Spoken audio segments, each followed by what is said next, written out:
Hello दोस्तों, कैसे हैं? आज की ताज़ा खबरों के साथ बने रहिएगा। भारत के यशस्वी प्रधानमंत्री पीएम मोदी देश के नाम संबोधन में पीओके पर खुलकर बोले। अब भारत पाकिस्तान से बात करेगा तो सिर्फ आतंकवाद और पीओके पर करेगा। अगली ब्रेकिंग न्यूज देखिए, कश्मीर हमारा है, हमारा ही रहेगा, पीओके खाली करे पाकिस्तान। भारत का ट्रंप को दो टूक जवाब, तीसरे पक्ष की कोई नहीं जरूरत। दोस्तों, आपको पता होगा अमेरिका के राष्ट्रपति डोनाल्ड ट्रंप ने काफी अटपटी बातें कही और उनका खंडन भी भारत सरकार द्वारा किया गया।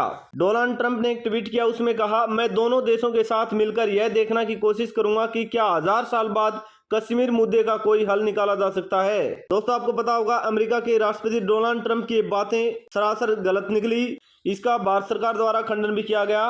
ट्रंप का व्यापार वाला दावा खारिज। ईएमए प्रवक्ता ने कहा, सीज फायर वार्ता में ट्रेड का जिक्र नहीं। विदेश मंत्रालय ने ट्रंप के दो दावे खारिज किए। कहा, जम्मू कश्मीर के तीसरे पक्ष का दखल मंजूर नहीं। ट्रेड रोकने की धमकी पर सीज फायर नहीं किया। भारत ने ट्रंप के बयान को गलत बताया। कहा, अमेरिका ने व्यापार पर कोई बात नहीं की। ट्रंप का दावा, ट्रेड रोकने की धमकी देकर सीज फायर कराया।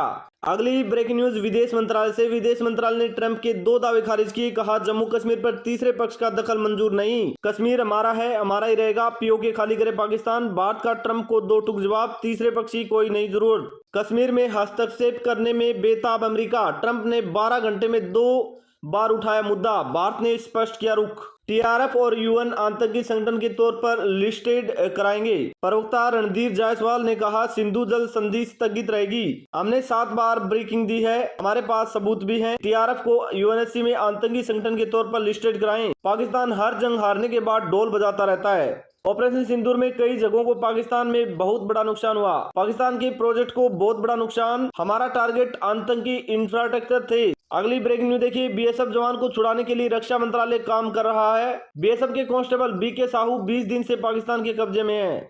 अगली ब्रेकिंग न्यूज बांग्लादेश से। बांग्लादेश में आजादी को रोका जा रहा है। बांग्लादेश की आवाम लीग पर बैन लगाने पर बात चिंता का विषय है। लोकतंत्र में जो काम करने का तरीका होता है, राजनीतिक गतिविधियों का दायरा रोका जा रहा है। हम चाहते हैं बांग्लादेश में निष्पक्ष चुनाव कराए जाएं। देश के नाम संबोधन में पीएम मोदी बोले, हर आतंकी हमले का जवाब अपनी शर्तों पर देंगे। पाकिस्तान में ऐसा कोई ठिकाना नहीं जहां आतंकी चैन से रह सकें। घर में घुसकर मारेंगे।